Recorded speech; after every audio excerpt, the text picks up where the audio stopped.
తూర్పుగోదావరి జిల్లా రామచంద్రాపురం మండలం చోడవరం గ్రామంలో 1970 జూన్ 2వ తారీఖున దైవజనుల కుటుంబమైన పాస్టర్ జుత్తుగ కృపానందం మరియమ్మల ప్రార్థనా జీవితానికి ప్రతిఫలంగా ఆశీర్వాదం గారు జన్మించారు. చిన్న వయసు నుండి తనకు పాటల మీద ఉన్న మక్కువతో చదువుని సహితం విడిచి ఆయన 18వ ఏట కాకినాడ నుంచి తన పూర్తి సంగీత ప్రస్థానాన్ని ప్రారంభించారు. జనవరి 1, 1994 సంవత్సరంలో యేసుక్రీస్తుని సొంత రక్షకునిగా అంగీకరించి అదే సంవత్సరంలో తన మొదటి క్యాసెట్ను రూపొందించారు. ఆశీర్వాదం గారి వేదికపై పాట పాడుచున్న ప్రతిసారి ప్రభు కోసం గొప్ప స్వరంతో పాడుతూ తన తుది శ్వాస విడవాలనే కోరిక వీరికి బలంగా ఉండేది.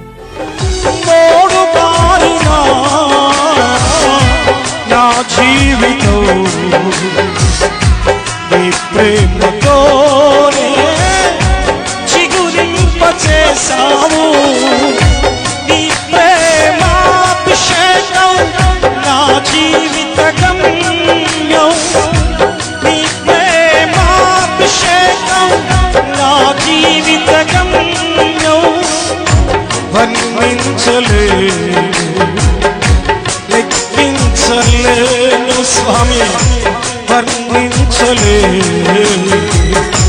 లెక్కించలేను ఈ ప్రేమే నా ఊపిరి, ఈ ప్రేమే నా కాపరి, ఈ ప్రేమే నా ఊపిరి, ఈ ప్రేమే నా కాపరి. శిలనైన నన్ను శిల్పివై మార్చావు, నాలోని ఆశలో విస్తరింపచేశావు.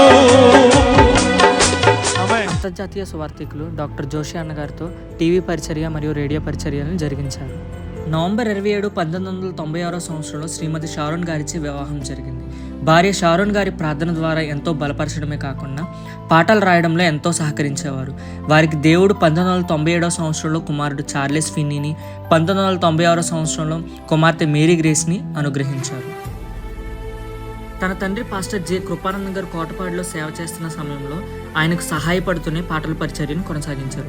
తన తండ్రి ప్రభునందు నిద్రించిన తరువాత 2008 సంవత్సరంలో తను సంపూర్ణ సేవలోకి ప్రవేశించారు. సేవను ఆరంభించిన తర్వాత దైవ దర్శనం బట్టి అదే సంవత్సరం దేవుని మందిర నిర్మాణానికి నాంది పలికి 7 సంవత్సరాలు అనేక శ్రమలు పడి 2008-12 సంవత్సరాల మధ్యకాలంలో ఆర్ఎస్ఎస్ అనే దళం తీవ్రమైన ఇబ్బందులకు గురి చేయడమే కాకుండా దైవజనుల మీద మరియు సంఘ సభ్యుల మీద అనేకమైన దాడులు చేయడం, అలాగే మందిరం కూల్చుటకు గుణపాలతో గుంపులుగా రావడం, సంఘ సభ్యులను వెలివేసి పాలు, పప్పు, నూనె, బియ్యం, నిత్యావసర వస్తువులు ఎవరైనా అమ్మితే 2,000 రూపాయలు జరిమానా విధించడం లాంటివి న్యాయమైన కేసులు బనాయించి ఆయనను జైలుకు సహితం పంపాలని క్రీస్తు విరోధులు ఇబ్బంది పెట్టినప్పటికీ రోషముగా ప్రభు కొరకు నిలబడి పోరాడి ఆయన సంఘము కలిసి గొప్ప విజయంతో నవంబర్ 9, 2016 సంవత్సరంలో అద్భుతంగా మందిర గృహ ప్రతిష్టను జరిగించారు.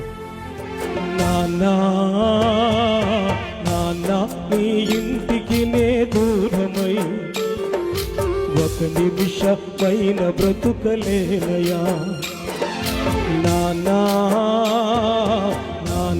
నీ ఇంటికి నే దూరమై ఒక నిమిషమైన బ్రతుకలేనయా, బ్రతుకలేనయా, నే బ్రతుకలేనయా, బ్రతుకలేనయా, నే బ్రతుకలేనయా, నిన్ను విడచి నేను బ్రతుకలేనయా, నిన్ను విడచి నేను బ్రతుకలేనయా.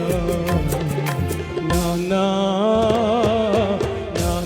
నీ ఇంటికి నే దూరమై ఒక నిమిషమైన బ్రతుకలేనయా. ఆయన మృతి చెందడం మన తెలుగు క్రైస్తవ ప్రజలకు చాలా దుఃఖాన్ని కలిగించింది. ప్రతి ఒక్కరూ వారి యొక్క సోషల్ మీడియా ప్లాట్ఫామ్స్ ద్వారా వారి యొక్క భావోద్వేగాలను వ్యక్తం చేసుకున్నారు. మన మధ్య ఆశీర్వాదం గారు లేకపోయినప్పటికీ ఆయన రచించి అందించిన పాటలు పశుశాలలో నీవు, సిలువలో సాగింది యాత్ర, మార్పు చెందవా నీవు మార్పు చెందవా, కోటి కంఠాలతో నిన్ను కీర్తింతును అంటూ కోట్ల మంది ప్రజల గుండెల్లో నిలిచిపోయారు సువార్త గాయకులు ఆశీర్వాదమైనారు.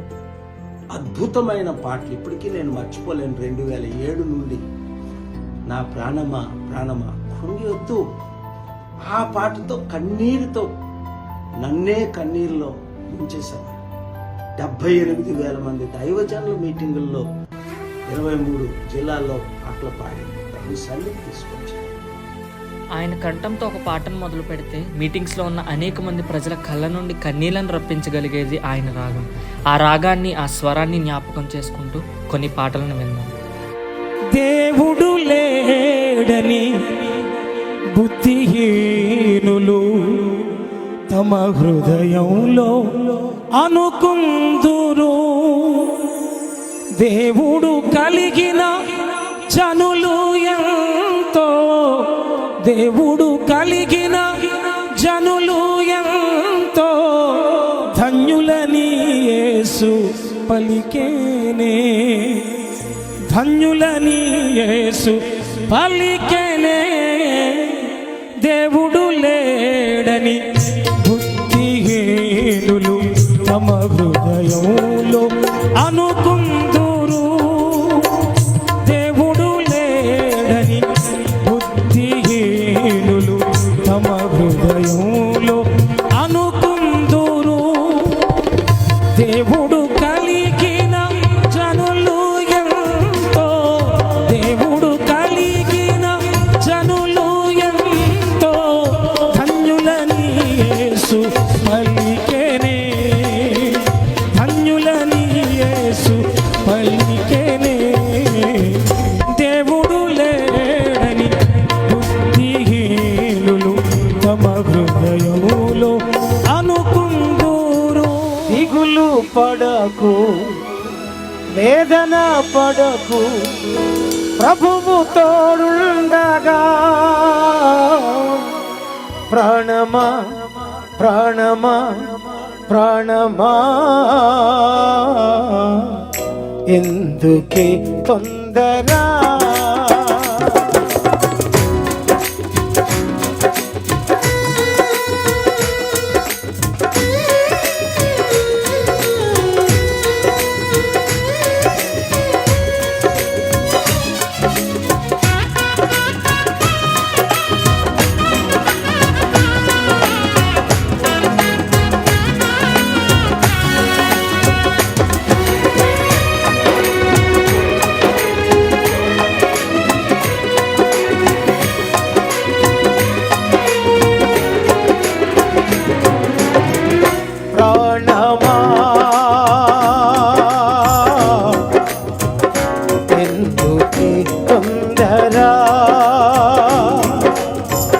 ప్రాణమా